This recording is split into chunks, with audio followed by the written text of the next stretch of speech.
Renaud Darmanin, voilà, je suis chef de cuisine et gérant et propriétaire de l'auberge de la Tour à Marcollès, petit village médiéval.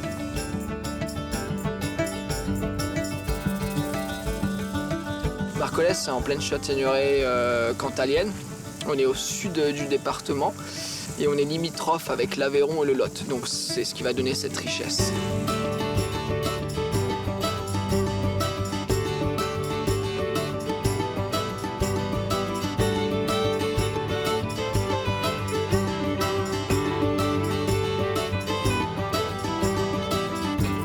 Et nous, on est situé place de la Fontaine au niveau portail haut.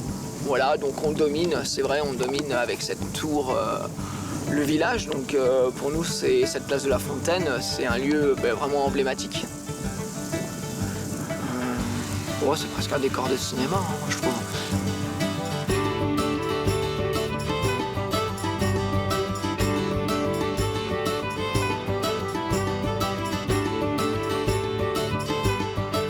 Alors on est arrivé ici en août 2010 et donc j'ai repris cette auberge avec ma femme il y a exactement 10 ans.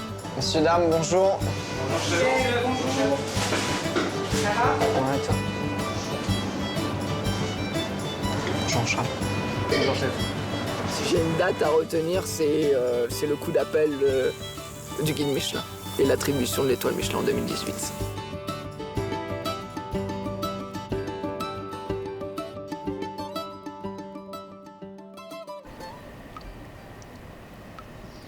Je travaille à l'auberge de la Tour avec mon mari depuis le début. Je m'occupe surtout de la salle, de toute la partie réception également, et tout ce qui est caché, la facturation, toute la partie paperasse. Qu'est-ce qu'il a prévu, Ludo, en dessert pour le plateau? Je m'en occupe, je passe. Faut quand même une cuillère, chef, non? Ouais.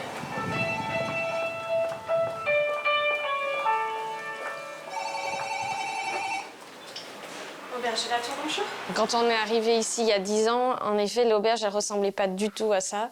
Aujourd'hui, on a gardé juste les 4 murs et le toit. La salle de restaurant a été toute refaite.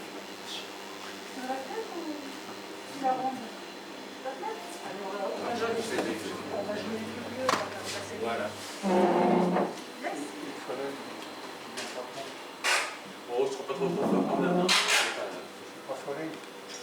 Alors Renaud, il a une cuisine très traditionnelle avec vraiment des vraies sauces.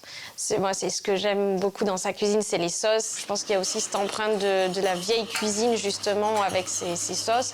Revisiter un petit peu, moderniser, etc. Mais il y aura toujours ce côté, quand même, avec le goût, en fait. Le goût qui est vraiment mis en avant. Et souvent des plats mijotés. Voilà, il aime bien ce côté-là.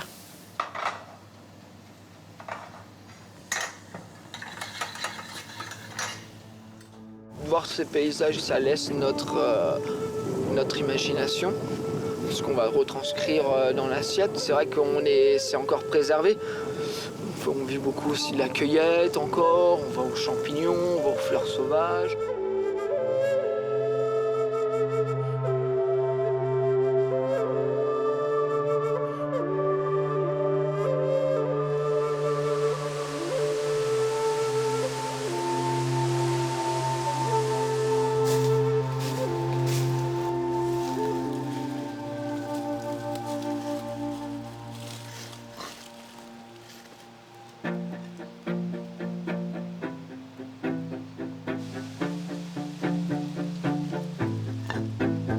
Cette écuelle m'intrigue beaucoup.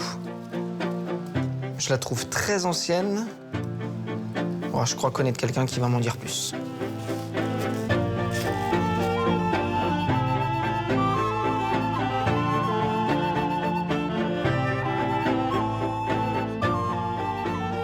Toi qui es passionné de vieilles choses, voilà, je voulais te dire, j'ai trouvé ça au Rocher de Folat.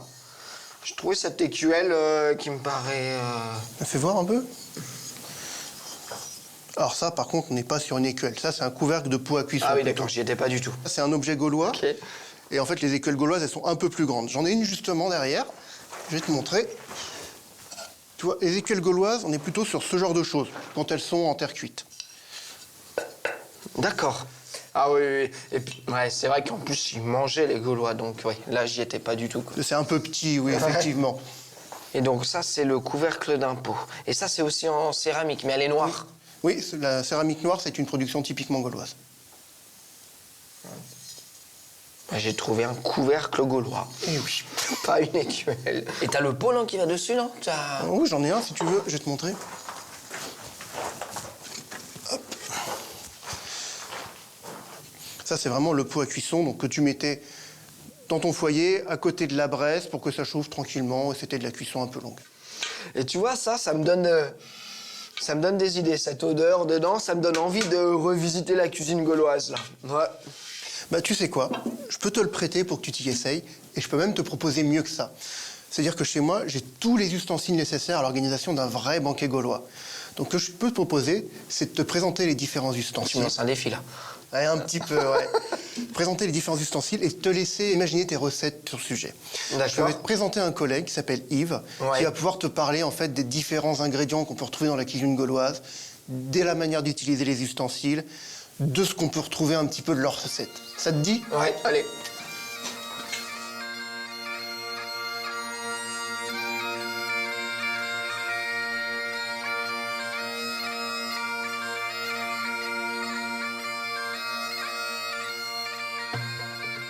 Ici, on est une terre gauloise, donc pourquoi pas moderniser la cuisine de nos ancêtres gaulois. On va partir sur cette heure. Et en fait, ça, avant, les Gaulois, ils mettaient ça au coin du feu. C'est-à-dire, on avait le foyer. Je suis quelqu'un qui marche énormément par défi, par challenge. Ça me plaît, ça me touche, parce que je suis quelqu'un qui aime apprendre, pas tomber dans l'ennui. On est très bien. Alors on peut enchaîner direct là, sur les 2 trucs de la civis, s'il vous plaît. C'est bon. Ouais.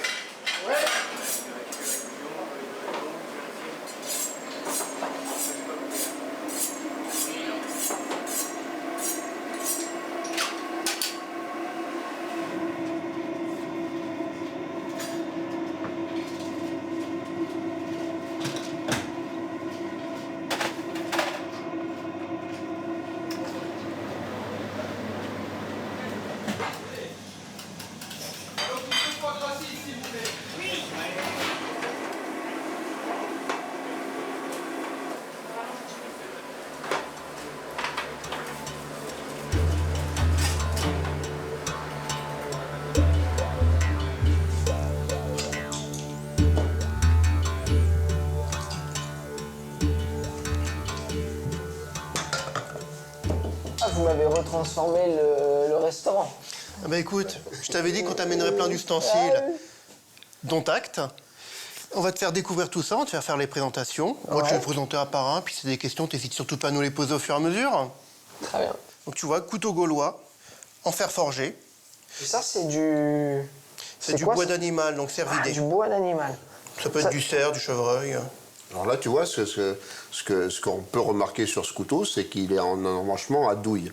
Il n'y a pas la soie qui va jusqu'au bout, c'est une douille, on vient emmancher le manche. Ouais, on voit qu'ils ont serré. Voilà, c'est serré sur un manche. Puis là, tu vois, tu as aussi donc, cette louche qui est plutôt une louche de service. Peut-être plus pour la boisson que pour les aliments. Ouais, pour la potion, quoi. Ou pour le vin, plutôt. Ah oui. Pour le vin, parce que généralement, ce qu'ils faisaient, c'est que quand ils buvaient pas à même le contenant, ils allaient prendre une grande louche, ils servaient dedans et ils servaient chaque convive séparément avec une grande louche. Donc parfois en bois, parfois en métal. Ça, tout ça d'un seul tenant. Et oui. Ils ont dû trouver une racine qui allait bien, tu vois, avec un départ. Ah oui. Et après, ils ont juste eu à creuser. Ouais, plutôt que de prendre le gros bloc de bois, ils te prennent un bout de bois avec déjà le manche qui Oui, part. alors, on cherchait les bouts de bois qui étaient adéquats. C'est tout plissé, là. Voilà, c'est ça. La nature a fait le travail. Et ça, c'est le petit frère du pot que tu m'as donné l'autre fois. C'est vrai que la forme peut rappeler, après, celui-là n'est pas destiné à la cuisson. Il y a un petit couvercle? Non, il n'a pas de couvercle. Ah ouais. Tu vois, là, on est plus proche d'une forme de gobelet, en fait, ou éventuellement de petits contenants pour du liquide, ou éventuellement pour une sauce, ou un peu de bouillon. Ça fait plutôt partie de la vaisselle de table que de la vaisselle de cuisine. Ah oui, donc ils buvaient dedans. Vous pouvez boire dedans, oui. C'est leur verre. On pense que quand même chaque Gaulois avait sa propre vaisselle. Ah oui. Donc quand ils arrivaient à un banquet, ils avaient peut-être déjà quand même leur gobelet à eux. Ah, ils se lavaient, d'accord. Parce qu'on retrouve des fois sur des petites poteries comme ça, individuelles, en fait, on peut retrouver parfois des noms gravés en dessous, des fragments de noms gaulois, qui indiquent que le propriétaire avait gravé son nom dessus, en fait. D'accord. Et là? Et ben là, on est sur un chaudron. D'accord. Un chaudron d'époque gauloise. Alors, il y a beaucoup de formes un peu différentes. Ah, celui-là est un peu plat. Oui, il est beau et puis il est d'une belle capacité. Donc, je crois qu'on a trouvé des chaudrons jusqu'à 80 litres. D'accord. Qui étaient des chaudrons énormes. Ouais. Donc, pour les banquets. Mais celui-là, déjà, tu peux recevoir. Moi, ça me donne bien envie de le tester, là, tu vois. Ça me donne bien envie de cuire quelque chose dedans. Tu vois bien mijoter quelque chose, non? On peut? Je ferais bien 2-3 essais quand même, Yves, tu vois, avant le banquet, tu vois, histoire qu'on soit bien. C'est une belle manifestation, c'est un joli défi. Moi, si je peux me faire la main un petit peu avant... Tout à fait, on essayera ça ensemble.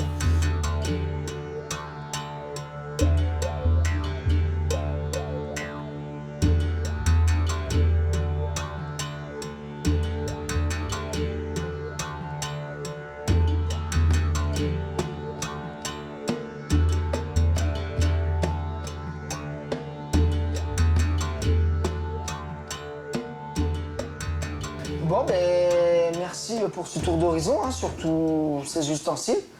Ouais, moi, ça me donne vraiment, mais vraiment plein d'idées, là. Tu vois, j'ai le cerveau en émulation, là, tu vois. Oui, si ça boue, c'est parfait. Ouais. Et demain, tu prends le chaudron, alors on fait un essai. On fait un essai, on travaille autour du chaudron demain. Et on se trouve. Bon, on fait comme ça. Merci, Yves, Julien. À demain. Allez, à demain, bon courage.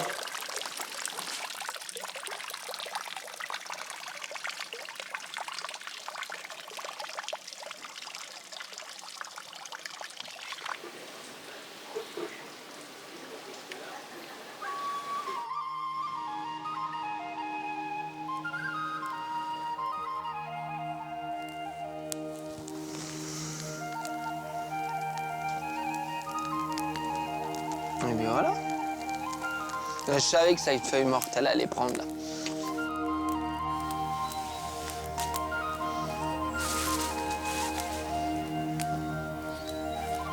Ah, il fume hein, quand même là.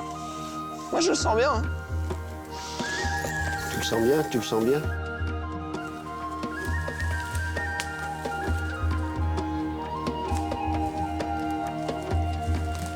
On y est là.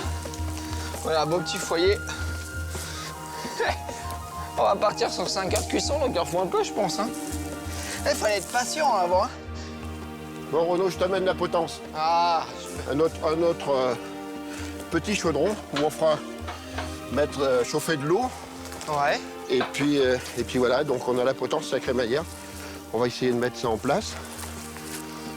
Je vais avoir besoin de toi.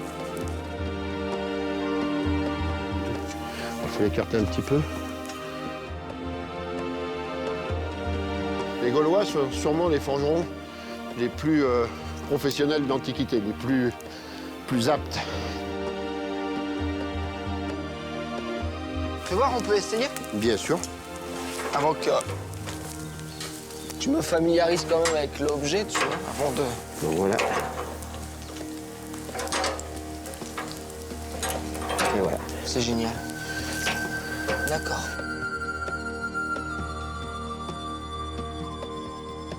Ah oui, on peut mettre déjà une belle volaille là-dedans.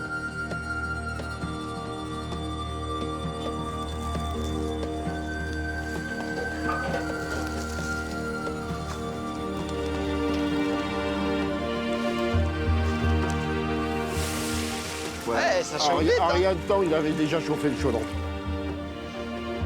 Les Gaulois consomment pratiquement à 99% des animaux domestiques.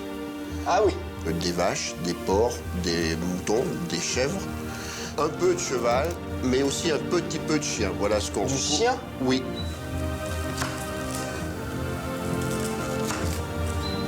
Vous avez des herbes, quoi. Bah, toutes les herbes qu'ils pouvaient trouver, ils les mettaient. Hein.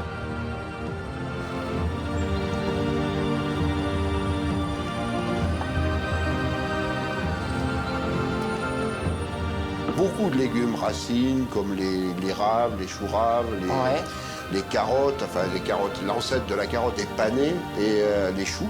Ah, du chou, d'accord, très Voilà. présent aussi.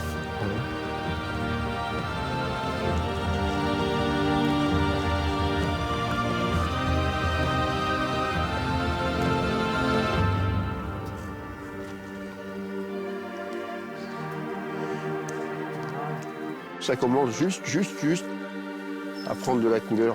Encore 3 heures là. Ah oui.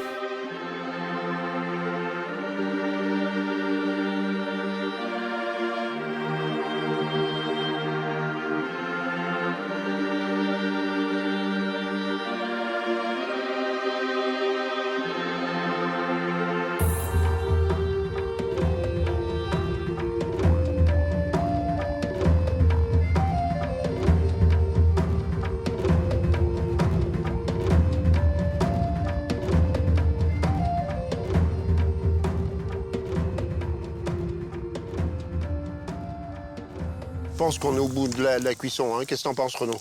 Regarde la viande. Ouais, ça commence à se détacher là, ça commence à être intéressant. Voilà.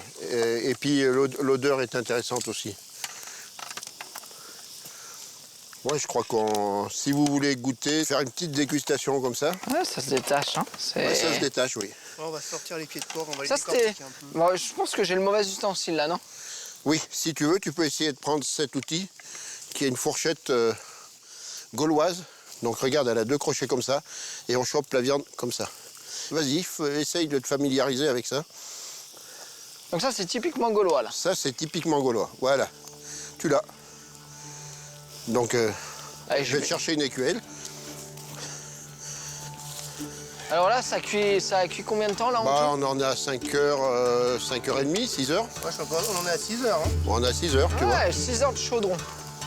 6 heures de chaudron, et voilà. C'est bon. Là, le résultat est convaincant quand même. On va goûter. Hein. Ben, on est obligé maintenant. Hein. Ah, moi, c'est le palais hein, qui décide. Hein. Ah oui, c'est le palais qui parlera. Allez. Petit oignon. Ah, moi, ça me donne faim, là. Les bons légumes cuits doucement, comme ça.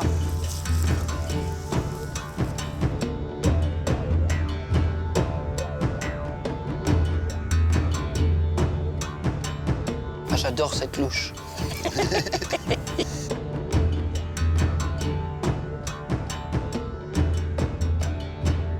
Ah, le chou, il est fondant, là. Hein. Ouais, il est fondant, ouais. Ah oui. Voilà. Attends, j'approche.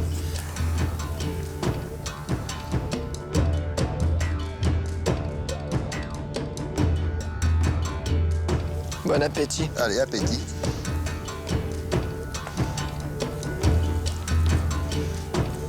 Alors? Voilà. Maintenant, on sent le légume parfaitement. Ah mais non, on a le goût du légume. Hein. Je vais goûter la viande parce que je ne l'ai pas goûté, donc... Le jarret, il est bon, hein, il est fondant. Hein.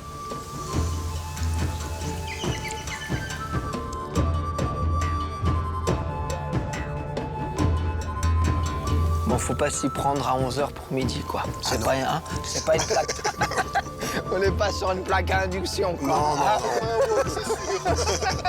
Ou la cuisine instantanée, quoi. Hein mais après, moi, j'aime bien cette cuisine longue, cette cuisine doucement. On arrive, on a déjà le parfum, ça sent bon. Exact. Mais voilà, on est sur du mijoter tout doucement, on passe un bon moment, le coin du feu, on est sur le partage, non?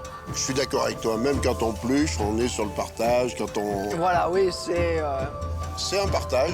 Ouais, c'est une cuisine de partage pour moi, Exactement. cette cuisine au chaudron. Moi, je suis Cuisine sur- de produit, une cuisine de partage. Mais pour le banquet gaulois, on va rajouter un peu de poire, peut-être un peu de châtaigne. Mais on va partir sur le même principe, quoi, des bons légumes racines. D'accord. Ah, moi, je valide, hein. Voilà. Bon, et ben parfait. Hein.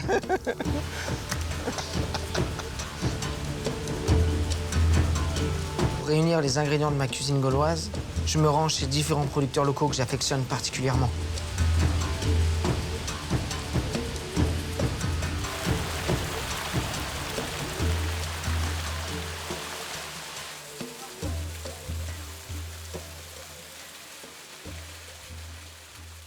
Je viens parce qu'en fait, je me suis lancé un nouveau défi. Je je dois faire un banquet gaulois. Et donc voilà, il me faut une truite, donc je viens directement la chercher. D'accord. Ah ben, pour un banquet gaulois, c'est la fario qui s'impose. Fario qui s'impose, Ben oui, pourquoi? c'est la truite d'origine de nos rivières. Hein. Et elle est très très fragile. D'accord. Si tu veux, la fario, on la trouve pas partout. Oui. Il faut une eau de source, très pure, très bien oxygénée. D'accord. C'est les conditions qu'ils avaient du temps des Gaulois, bien sûr. Il n'y avait pas de pollution, donc il n'y avait que des farios dans les ruisseaux. Et cette truite fario, tu veux qu'on la pêche comment? Non. Alors j'aurais pu te proposer à la canne à pêche, mais là on n'a pas trop le temps. Et ce qu'on va faire, on va passer le filet. D'accord. C'est-à-dire qu'on va tirer le filet à deux, on va faire une manœuvre d'encerclement et ensuite tu prendras l'épuisette et tu vas les choisir. Super, j'adore. Voilà. Alors tu laisses venir le filet tranquillement. Voilà.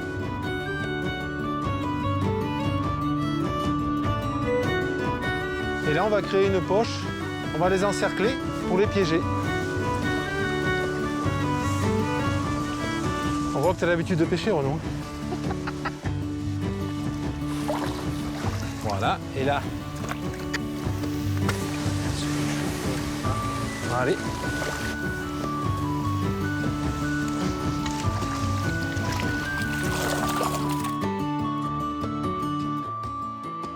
Quatre ans d'eau pure. Ouais, la beauté des points là. C'est une belle fario pour le banquet gaulois.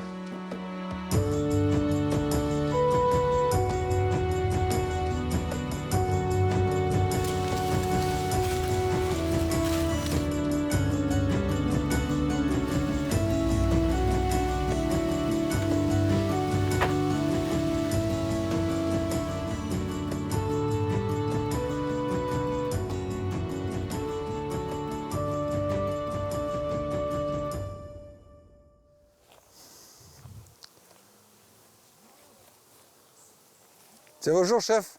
Ça va? Oh, mais t'es venu en tenue, mon ami? Ah oui, oui, là, tu m'as dit qu'il y en avait 45. Bonjour. Ça va? Et toi? Ça va.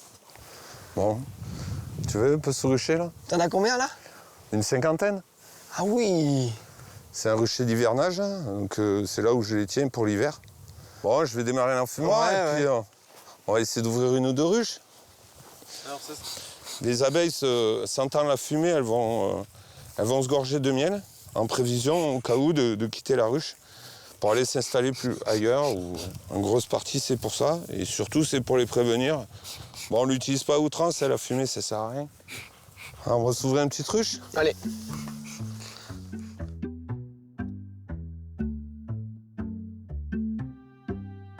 Donc là, t'es sur un miel toute fleur. Ah ouais, tu l'as pas identifié, celui-là? Ici, c'est du miel toute fleur.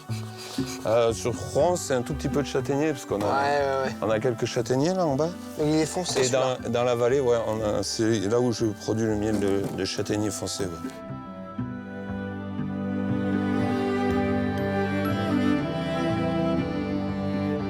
Au tout départ, ils récoltaient le miel dans les arbres, quoi, en fait, des essaims sauvages. C'était le sucre des maisons, il n'y avait pas de sucre, il n'y avait pas de sucre de betterave, il n'y avait pas...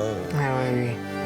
C'était utilisé pour mettre les viandes à mariner, à macérer, normalement avec de la bière. C'était pour sucrer les plats, ils l'utilisaient aussi pour faire les compotes. Enfin, c'était... c'est vrai que les Gaulois, c'était un peu leur sucre à eux, quoi. Tu voudrais goûter ce bon miel de forêt? Oui. Ça te ferait plaisir. Tu me l'as tellement vendu. Je te l'ai... Oui, bah oui, oui. Bah, on va goûter quand même. On va essayer de voir si le goût, comme je t'avais proposé, est bien là. Bien entendu. Hop là. Déjà, on va voir si elles l'ont rempli, quoi. Ah, si, elles ont bien bossé quand même. Ah. On peut dire que de ce côté-là... Oui. Ok. Voilà, tu vois. Ah, il fait combien, là? Voilà, il doit y avoir 2 kilos de miel à peu près. C'est pas un cadre hyper bien rempli. D'accord. Mais... Ah, mais il a fait chaud aussi, là. Alors, je te propose de tremper ton doigt.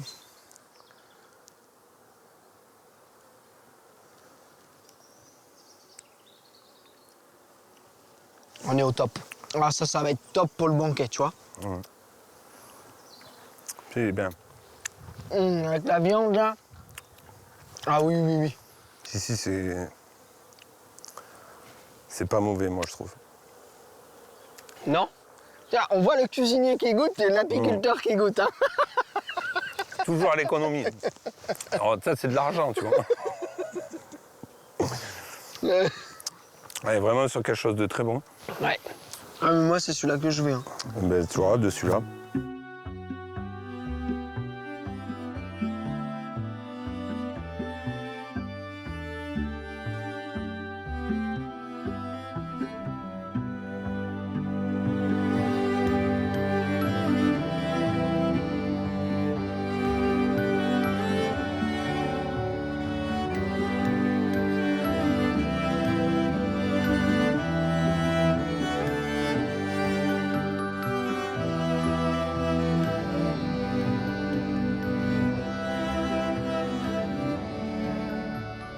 J'avais pensé à ce spot.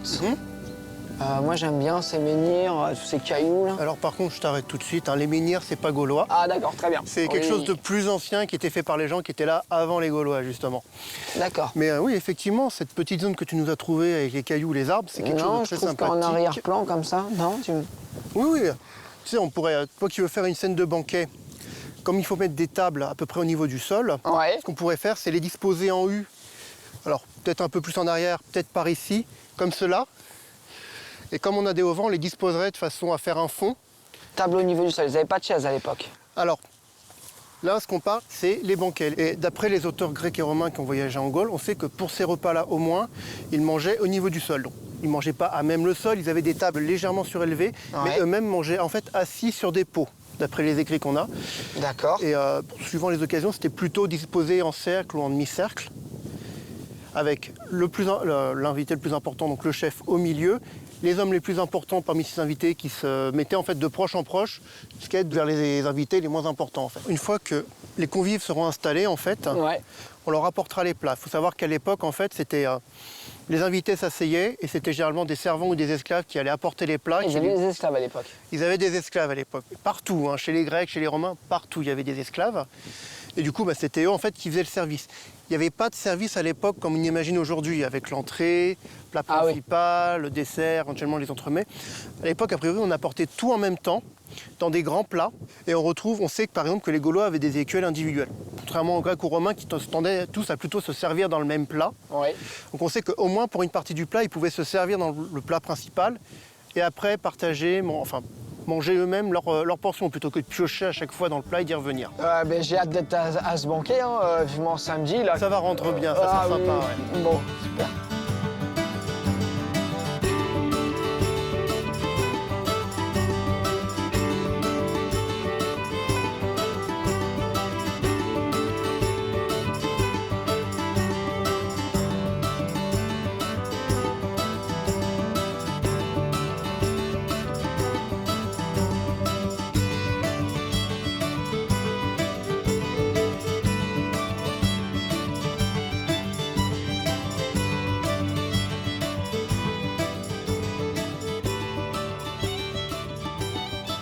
Bonjour. Bonjour, tu vas bien, Renaud? Ouais. Dis-moi, je t'avais parlé, j'avais un banquet gaulois. Oui. Et ça, à l'époque, ils mangeaient du mouton, ils mangeaient du cochon, du bœuf. Alors, je sais pas ce que tu me conseilles. Tu voudrais, du moins, j'ai des jambons, j'ai des épaules. Après, j'ai peut-être un morceau d'épaule, là. Hein. Ouais, j'ai peut-être mis au frigo. Ah bon, on va aller voir.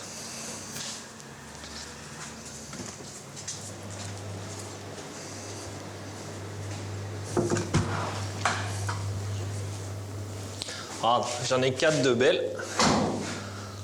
Des bons cochons. Ouais, je vais prendre celle-ci pour le banquet gaulois.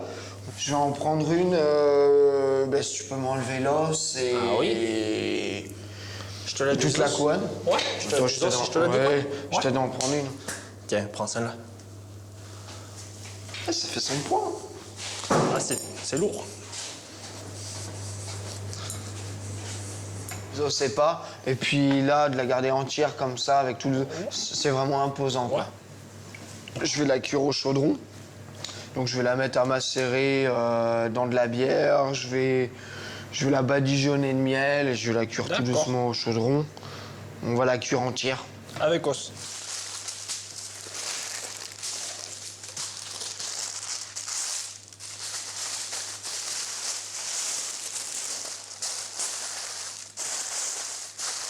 Ouais, là on a de quoi faire, on a 2 belles épaules. Tu vas pouvoir travailler. Ouais, une elle va dans le chaudron. Hein. Une dans le chaudron. Ah, j'ai oublié 2 saucissons, il faut. 2 saucissons? Ouais.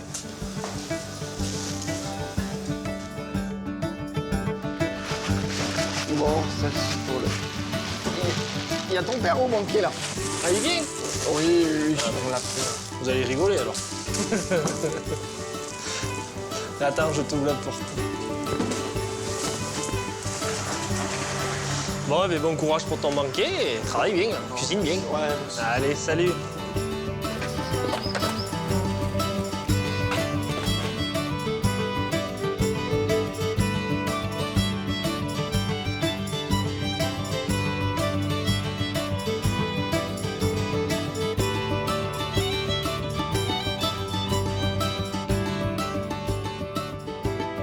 Bonjour Vincent. Salut Renaud. Ça va? Ouais. Bon alors, qu'est-ce qu'il te faut? Je vais te prendre un morceau de salaire pour le restaurant. Tu veux le goûter? Ouais. Allez. Tu seras pas déçu normalement. Ça, c'est un fromage qui a été fait au printemps. Ce fromage qui a 5 mois. D'accord. Donc fait avec de l'herbe. On a le droit du 15 avril au 15 novembre. Et donc, qui a 5 mois d'affinage. Et après, j'en ai un à côté. Celui-ci, il a 1 an d'affinage. Et qui est fait avec de l'herbe de l'automne.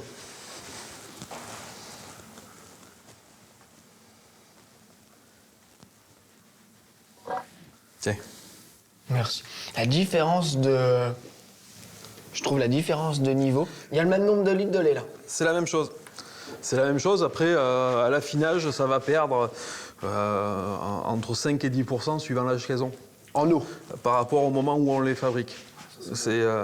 Après, le goût est différent. Hein. Oui, c'est oui. l'affinage, mais à la base, c'est la même chose. Et j'ai entendu dire que tu avais un projet. Ouais, j'ai un banquet gaulois, donc faut savoir qu'à l'époque de la Gaule, ils consommaient déjà du salaire, donc on a trouvé quelques traces écrites et tout, donc on sera vraiment pas absurde. Ouais, tu peux, ouais. C'est sûr que ça fait très très longtemps qu'on fait ce fromage, donc tu peux y aller. Hein. T'as combien de fromages là en tout à affiner? Là, en ce moment, on est sur 700 fromages. D'accord. Parce qu'on les garde en moyenne 6 mois, mais on est sur une production de 1400 pièces par an. 1400 pièces? À peu près, ouais. Pour un cheptel de combien? Une petite centaine de vaches. Une petite centaine de vaches. D'accord. Et ça, chaque jour, une opération, tu mets en presse? Chaque fois. Tous les jours, tous les matins, c'est... C'est 365 jours parce que les vaches n'arrêtent pas de donner du lait, donc il faut transformer. Et la fabrication dure 4 jours, donc entre le moment où on a le lait et le moment où ça passe en cave. D'accord. Donc il faut travailler, sinon on va manquer une étape et ça ne va pas le faire. D'accord. Bah, moi, je vais te prendre un morceau de salaire. Alors c'est quoi que tu aimes cuisiner avec le Cantal et le salaire? En ce moment, on le fait... J'ai fait un bavarois, là. Sur un lit de cèpe, ouais. C'est pas mal. En salé? Ouais. Bien, bien, bien. Faudrait que je vienne goûter ça, alors.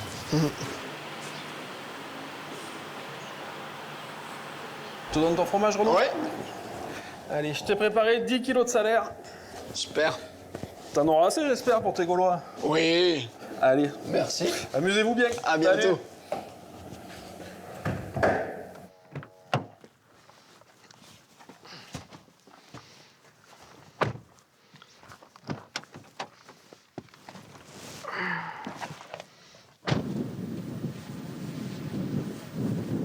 Le banquet approche, mais la vie du restaurant doit continuer. 6. Pas d'allergie? Pas d'allergie. 6 x 2, peut-être. 7 x 2, 1 x 6. 20 couverts, Ludo. Oui, chef. Voilà. Cette cuisine gauloise m'inspire. En plus de la préparation du banquet, je vais me servir de leurs ingrédients et de leurs techniques pour inventer de nouvelles recettes gastronomiques.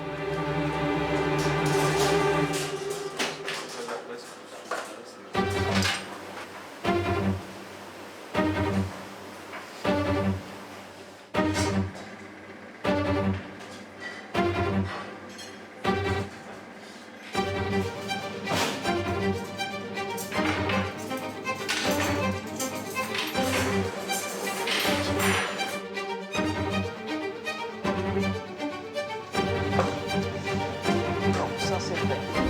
Ça, c'est fait. Ça, c'est fait.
Service, s'il vous plaît. Oui. Alors, plus de foie gras 6, s'il vous plaît. On a vraiment un plat gastronomique gaulois parce qu'on a vraiment tous les ingrédients qu'on utilisait autrefois, mais avec les méthodes culinaires que nous offre la cuisine d'aujourd'hui.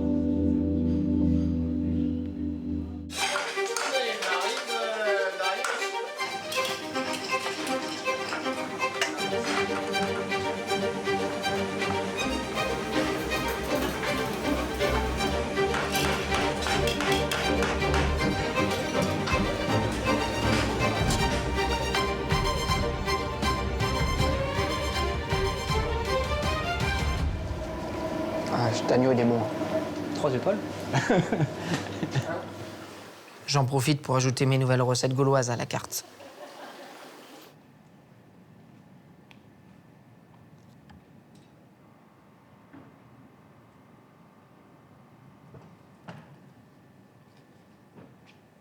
Ça y est, c'est le jour J, l'heure du grand banquet a sonné.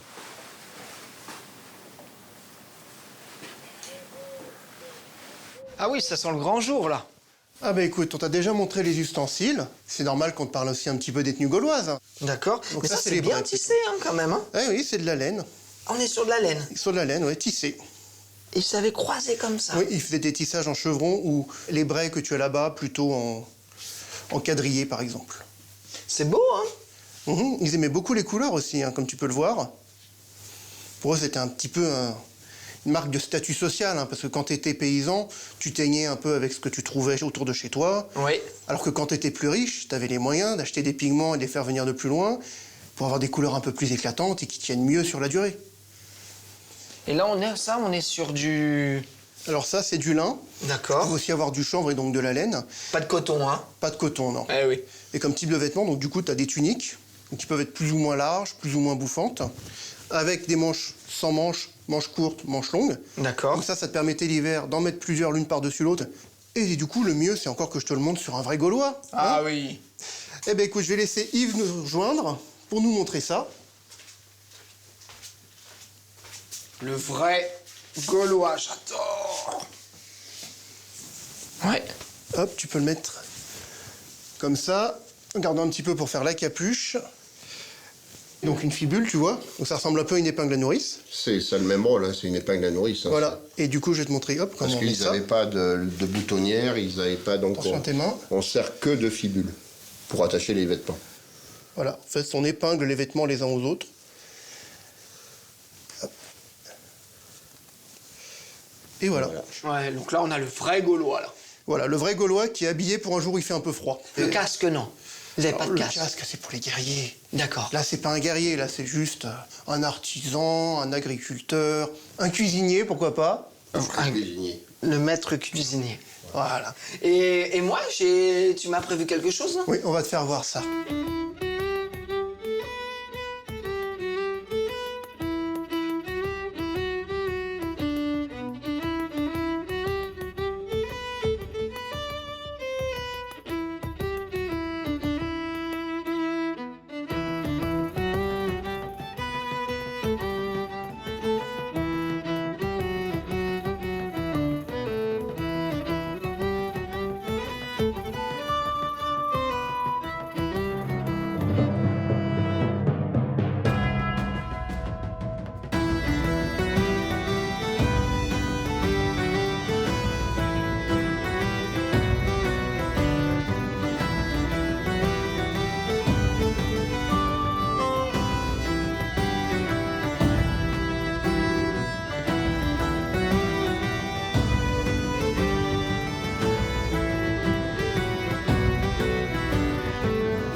Je me sens prêt à attaquer comme un vrai Gaulois la cuisine de nos ancêtres, quoi. Là, on a mis l'uniforme, on est prêt. Et comme on dit, il n'y a plus qu'à. Il n'y a plus qu'à. Voilà, on va te mettre la cuisine en place. Ouais. Et taillot. Bon, on se retrouve, hein? Ouais, on Moi, se je suis retrouve prêt. là-bas.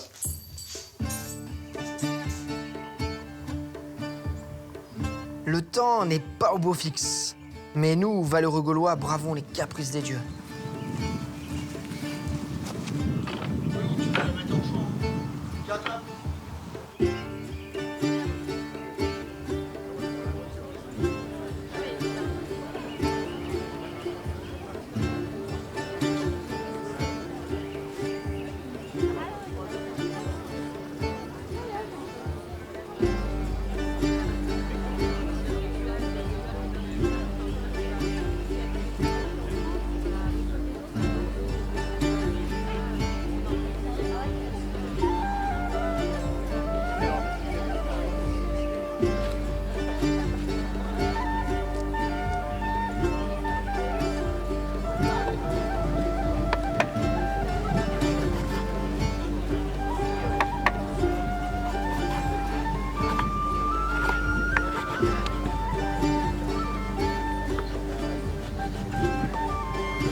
Là, je pense que là, ils ont de quoi manger, là. Une bonne poitrine. Là, on est à peu près à 3 morceaux par personne. On va les assaisonner.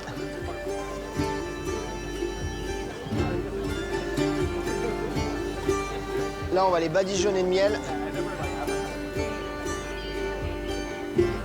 Le miel, hein, toujours très présent dans cette cuisine. Là, on est Gaulois, on est plus de Gaulois que Gaulois, là. Là, on est vraiment on est sur un retour en arrière, là. On ferme les yeux et on est en pleine Gaule.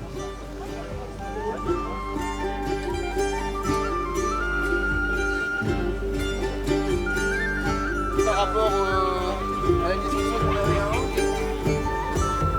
C'est maintenant. Les gaillards, ils ont faim, là.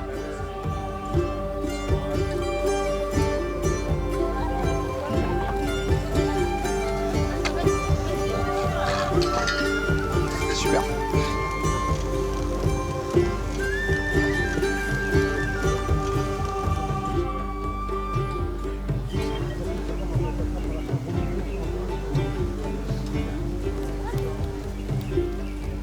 Ah ouais.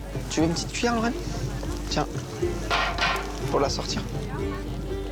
Allez, goûte, tu la mets directement dans la bouche.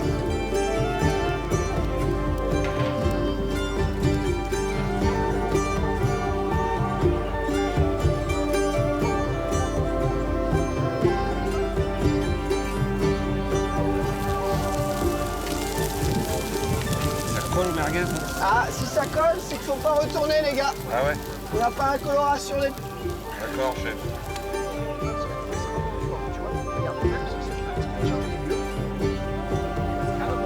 Ah, mieux. Jojo, t'es comment, là? Ouais, t'en penses quoi? Ah, là, on est cuit. Là, on va trancher ça. Ah, ça, c'est bon. Tu vois, par contre, ça, c'est fondant. Excellent. Et les gars, vous braisez? Ça aura du programme, bordel. Non, c'est notre goutte.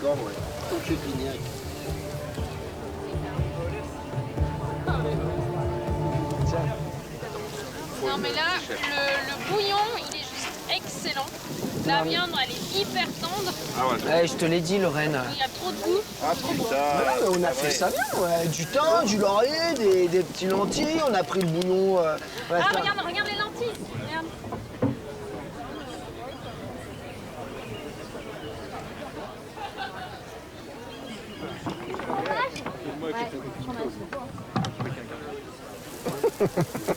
Elles sont pas mal, là. Un petit coup juste pour les tenir chaudes et c'est bon. Hein. Je pense que celle-là, elle est pas cuite.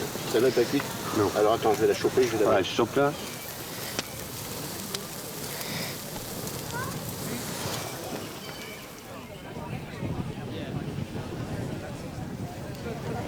Ça va, niveau température?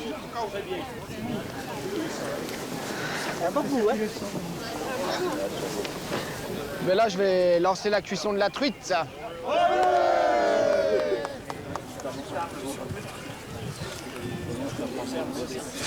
Va prendre un gobelet. En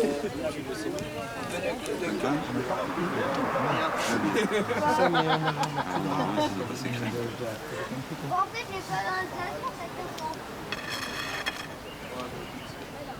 ASM. Je suis pas prêt de l'avoir parce que la cuisson elle est... Vas-y, mets-y un peu de sel. Avec le vin d'un porc, justement. Du coup, vous avez pas mis les petits au vent? Ça passait pas? Ah bah la voilà la truite. Eh ben la voilà.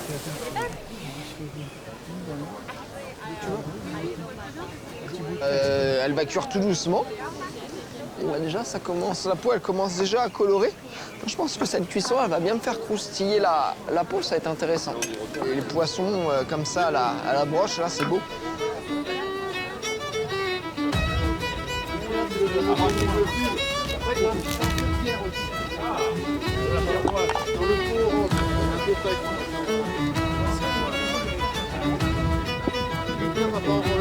T'as un verre là?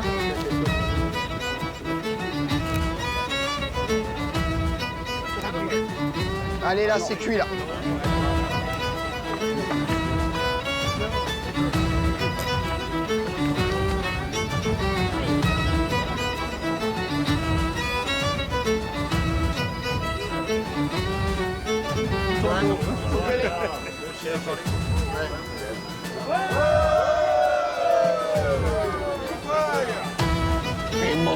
C'est bon.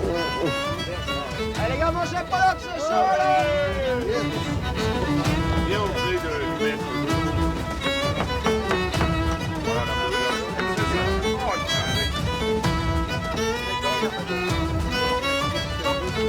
Attends. Tu sors les... Tu peux mettre avec Mia, Guillaume?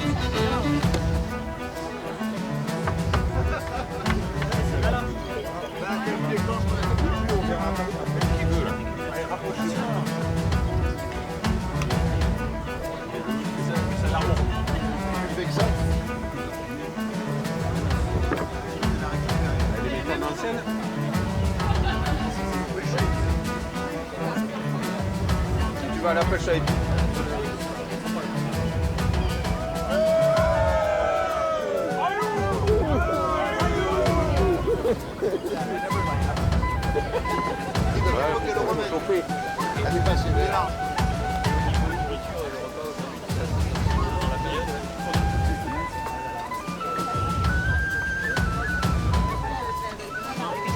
Alors, ce que j'appelle du miel de forêt, moi, c'est du miel.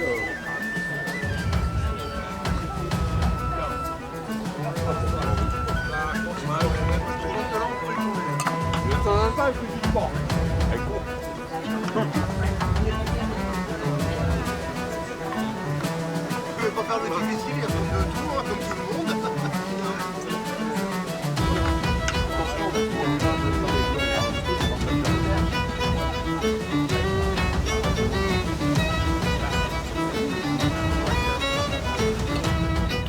En gros, parce que... Antoine me l'a.